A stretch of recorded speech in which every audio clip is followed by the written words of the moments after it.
నా ముదిమాణిక్యం మేజర్ భూములు అడుగుతున్నాయి, నా సూర్యపల్లి భూములు అడుగుతున్నాయి, నా జాన్పాడు భూములు అడుగుతున్నాయి, ఎక్కడికి పోయినా ఈ నీళ్ళు ఇవాళ వస్తున్నాయి ఎన్ని రోజులు అని చెప్పి గట్ల నీళ్ళు ఇచ్చినాం.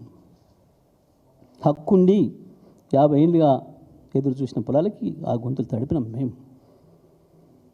నీ కాంగ్రెస్ దుర్మార్గం నుంచి బయటపడేసుకొని ఆ జిల్లాని ఇవాళ సస్యశ్యామలం చేసినాం.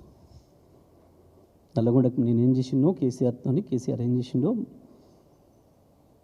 అందరికీ తెలిసిన నల్గొండ జిల్లా ప్రజలకి. నీ చెత్త మాటలు ఊత మాటలు మాట్లాడి బూతు మాటలు మాట్లాడి తప్పించుకొని వచ్చినమేమో ఆ క్షణానికి. కానీ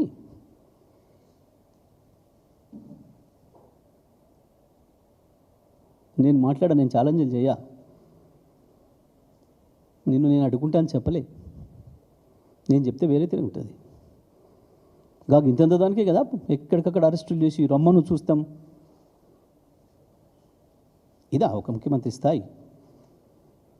నేను ఒక్కరోజు మాట్లాడలే. కేసీఆర్ గారు మాట్లాడు కేసీఆర్ గారి ఆలోచన వేరు, ఆ స్థాయి వేరు, నీకు పోల్చుకోవడం లేదు నువ్వు. కానీ నేను ఎన్నడూ జిల్లాలో మాటలు మాట్లాడలే. 10 ఏళ్ళ అధికారం ఉందని ఏ ఒక్క రాజకీయ నాయకుని అరెస్ట్ చేయించలే. నీ ఎమ్మెల్యేలను, నీ మాజీ ఎమ్మెల్యేలను, ఒక కాంగ్రెస్ కార్యకర్తను అరెస్ట్ చేయించలే నేను 10 ఏళ్ళ జిల్లాలో. వందల వేల సమావేశాలు పెట్టినాం.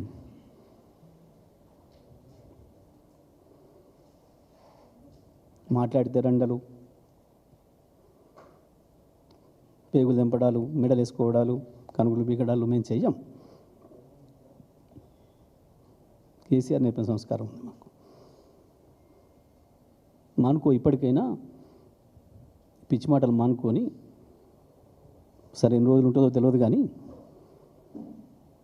చివరి రోజులైనా కనీసం జ్ఞానం తెచ్చుకో, మంచి మాట్లాడి నేర్చుకుంటే మంచిది అని చెప్పి నేను రేవంత్ రెడ్డికి సలహా ఇస్తాను.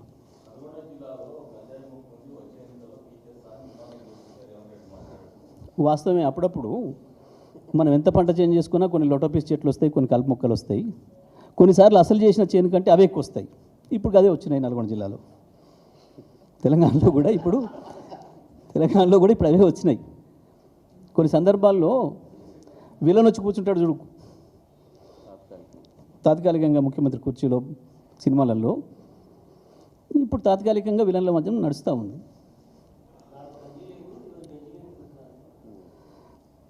సరే, నాకు వ్యక్తిగతంగా మాట్లాడుకోవడం ఇష్టం లేదు కానీ ఒక్క పని చేద్దాం. మీరు ఎవరు, నేను వేరే పిల్ల, మీరు ఇక్కడ ఉన్న మీడియా మిత్రులు ఒక్కసారి వాళ్ళ ఊరికి వెళ్ళి ఆయన పుట్టి పెరిగిన ఇల్లు ఏంది, వాళ్ళ పరిస్థితి ఏంది తీసుకురండి మీరే. నా ఊరు కూడా వెళ్ళి, ఇంకా నేను పుట్టి పెరిగిన ఇల్లు కూలగొట్టలే, ఇంకా అట్నే ఉంచిన, కొత్తది పక్కన కట్టినా, వీళ్ళ కొరికే సాక్ష్యం కొరకు అట్లే ఉంచిన, తీసుకొని రండి. ఇక నేను ఎక్కువ మాట్లాడి నాకు ఇష్టం లేదు వ్యక్తిగతమైన మాట్లాడడం. వ్యక్తిగత జీవితాల జోలికి నేను అన్నాడు పోను. వాళ్ళు రెచ్చగొట్టినా నేను దిగజారను. అట్లా కనుక వస్తే మీరే పోయిరండి, మీరు చెప్పండి, చూపించండి.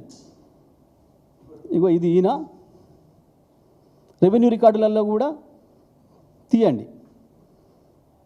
వాళ్ళ నాయన భూమి ఏంది, వాళ్ళ తాతల భూమి ఏంది, నాదేంది, మా తాతల ఉంది, తీసి చెప్పండి మీరే.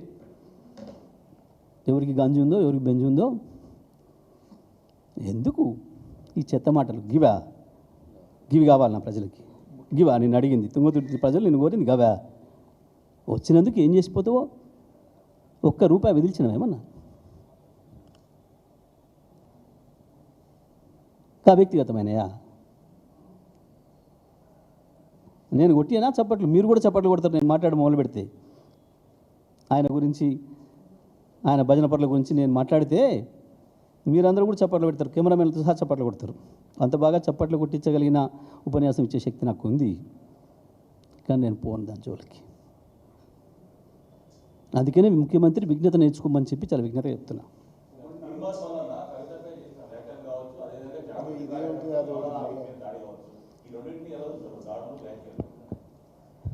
ఇవి కూడా జరగకూడనివి, ఇట్లాంటివి జరగడం సరైనది కాదు. జరగాల్సినవి కావు వాస్తవానికి, అక్కర్లేనివి రాజకీయాల్లో. ఓపిక మాట్లాడు. ఇప్పుడు నన్ను కూడా ఇష్టం వచ్చినట్టు మాట్లాడొచ్చుండే ఆయన ముఖ్యమంత్రి హోదాలో పోయి అధికారిక సమావేశంలో. నేను ఇప్పుడు ఏం మాట్లాడినా? నేను మాట్లాడలేదా? అదే నేర్చుకుంటే ఇవాళ సుప్రీంకోర్టు కూడా చెప్పింది, ఎవరికి వాళ్ళే సంస్కారం అలర్చుకుంటే మంచిది, ఎవరికి వాళ్ళే నియంత్రణ చేసుకుంటే మంచిది అనే విషయాన్ని సుప్రీంకోర్టు కూడా చెప్పింది. అది మేము ఎప్పటి నుంచో పాటిస్తున్నాం. ఇప్పుడే కాదు కదా మీరు చూస్తున్నారు, గత 25 సంవత్సరాలుగా లేదా గత 10 సంవత్సరాలు మంత్రిగా ఒక అక్షరం ఎప్పుడైనా దూలినా చాలా మాట్లాడారు నా మీద, ఎవరికి ఇష్టం వచ్చినట్టు వాళ్ళ వ్యక్తిగతంగా నా ఆస్తుల గురించి నా పూర్వం గురించి చాలా మాట్లాడారు. నేను ఎప్పుడు మాట్లాడలేదు, ఎందుకంటే మాట్లాడితే నేను కూడా స్థాయి దిగజారినట్టు అవుతుంది. నేను ఇక్కడ ఉండాలి, అక్కడే ఉంటా. మాట్లాడేది మంత్రి ముఖ్యమంత్రి ఎవరైనా కావచ్చు, నేను మాత్రం పోను దాంట్లోకి. నీళ్ళు నేను ఒకటి స్పష్టంగా చెప్పదలుచుకుంది, గత 5 సంవత్సరాలు బ్రహ్మాండంగా కాళేశ్వరం నీళ్ళు ఇచ్చినాం.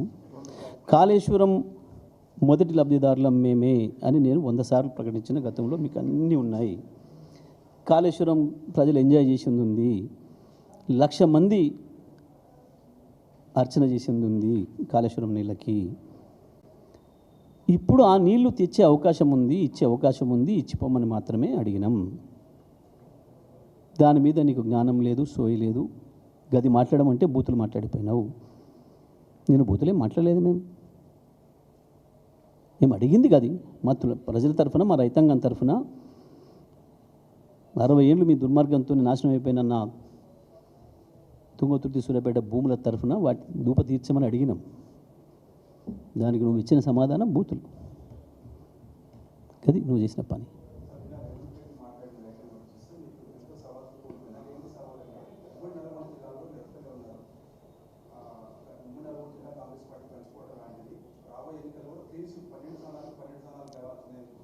గెలుస్తాం, తప్పకుండా గెలుస్తాం. ఆయన చెప్పిందే చేస్తా. 12 స్థానాలు గెలిచి తీస్తాం, అందులో డౌట్ ఏం లేదు. ఇవాళ పెట్టి మనం ఇవాళ పెట్టినా 12 తప్పకుండా గులాబీ జెండా ఎగురుతుంది, సందేహం ఏం లేదు. అది సరిపోయింది ప్రజలకు. ఏడాది అర్థంలో కనబడుతుంది.